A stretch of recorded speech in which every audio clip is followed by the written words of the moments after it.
Welcome back to the Jewish-Anglican. How you doing? How you doing? Sit on down, sit on down. Get a nice glass of non-alcoholic wine. Get your heart rate dangerously low as we begin to discuss the new year. The other day about how there's always some type of Christmas film.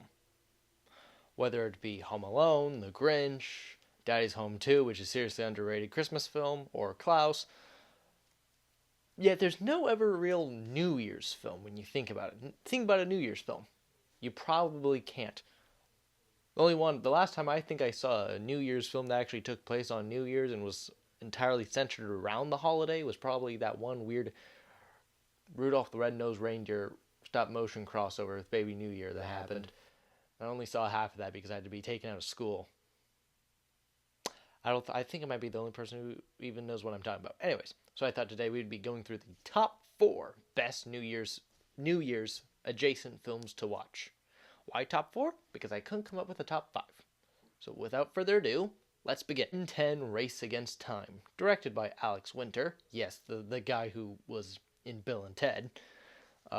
Starring Graham Phillips and written by Mitch Watson. Aired in 2007 with a budget of $5 million.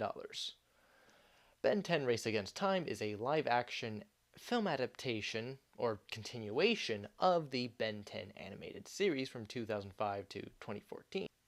It follows Ben as he meets a new, confusing time-traveling villain named Eon, who is way too cool for the film. The reason it does not take place at New Year's at all, but I might put it in number 4 spot of a New Year's film ranking because what better choice than a film that deals with time travel?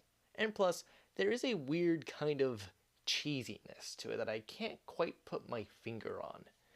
And there's also a bit of a chill in the air when you watch it. It's very hard to describe. Plus, there's some interesting effects. Oh my goodness! Squidward! Dodgy CGI and probably the most disturbing cameo from the director.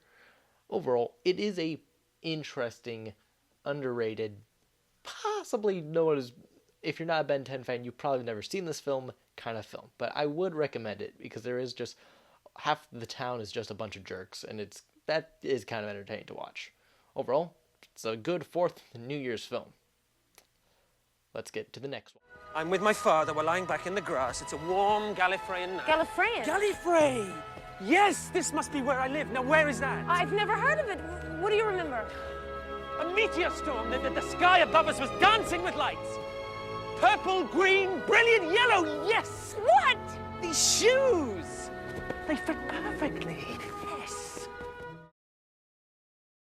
Doctor Who, the TV movie, in 1996. Director was Jeffrey Sachs, starring Paul McGann and written by Matthew Jacobs, with a budget of $5 million. It's kind of funny that both Doctor Who, the TV movie, and Ben 10 Race Against Time have the same budget and are about a decade apart. Because these films actually are kind of similar a bit, both really lore-breaking in their decisions. But then Thank you, Benjamin. Your sacrifice will not be forgotten. Two cannot exist in one world. I'm half human. On my mother's side. The 1996 film follows the Doctor as he is shot in an alleyway in San Francisco in 1999, New Year's Eve. Yes, 2 days before New Year's. This is also the only film that actually takes place on New Year's in this entire list. So I had to add it. Even though it's at the number 3 spot, it should really be one just for the sheer... It's the New Year film. Doctor Who, the special edition TV movie. It's actually... If you're not a Doctor Who fan, this will make no sense. And if you are a Doctor Who fan, this will make no sense. But it's still a good film. It follows the Doctor after he gets shot in an alleyway and regenerates into the 8th Doctor played by Paul McGann. And what's interesting is how the regeneration effect is really disturbing, let's just say. Also, a rule for a lot of these New Year's films is that there must be some type of either time travel or change. Either physical or mental or personal change throughout the film. That's kind of the rules that I'm making up for this arbitrary list. The film is insane, but it is charismatically impressive just to see Paul McGann on your screen. Even if you're not a Doctor Who fan, there are some moments that will make you laugh with not necessarily humor, but just the insanity of it all. It's also kind of an edgy reboot of the series before edgy reboots really became the norm.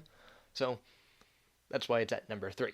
And fine, number 2, we have Howl's Moving Castle, written and directed by Hayao Miyazaki, starring all these people, depending on what translation you're watching, and the original book based on by Diana Wynne Jones. It's actually not that bad, definitely for a younger audience, but still quite a fun book. The film is a lot brighter than the past 2 films the past 2 New Year's films I've talked about.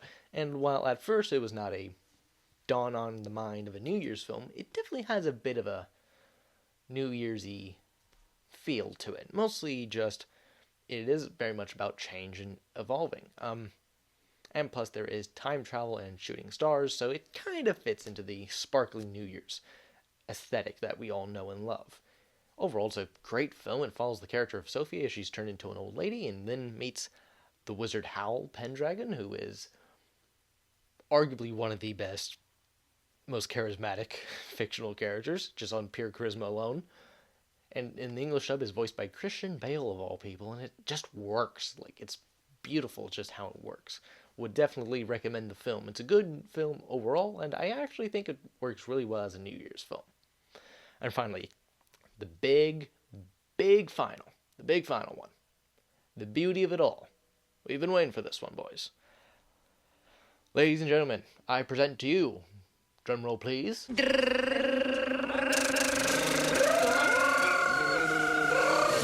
Midnight in Paris. Written and directed by Woody Allen and starring Owen Wilson. It was released in 2011, and honestly, it's my 3rd favorite film of all time and my favorite New Year's adjacent film. The reason I call it a New Year's adjacent film is because it follows a writer named Gil, played by Owen Wilson, as he accidentally stumbles into Paris every midnight. So already you kind of have the midnight motif which is heavily associated with New Year's. In fact, this is actually one of the few films on this list, besides Doctor Who the movie, that you could actually have it take place in New Year's and it wouldn't really change the plot that much. I'm surprised it's not taking place at New Year's. Fact check me. But it is overall a pretty good film. It's just the idea of a man going back in time into the 1920s and meeting, great literary minds like F. Scott Fitzgerald, who is wonderfully played by Tom Hiddleston of all people, and Ernest Hemingway and Picasso and all these brilliant men. It's really a great film overall. I think it really fits the cold and yet hopeful aesthetic of the New Year season. So either watch it on New Year's Eve or New Year's Day. Those are my top 4 New Year's films to watch. This is just me rambling, short video, but I thought it's important to share, what are the best New Year's films. I didn't really want to spoil or give away too much of Midnight in Paris. I mean, there's not that much to give away. I would recommend it. It's just overall a really good film. It is considered a romance, which is weird because it's not really romantic. It's actually very similar to Doctor Who the TV movie. Even though the character of the Doctor in this might be romantic, and this is considered a romance story, it isn't actually all that romantic, but there is an air of mystery and romance around it, if that makes sense. Overall, hopefully you enjoy my 4 New Year's films. And, God bless. Have a happy New Year. Have a happy, wonderful, and regenerative New Year. Hope you enjoy. God bless.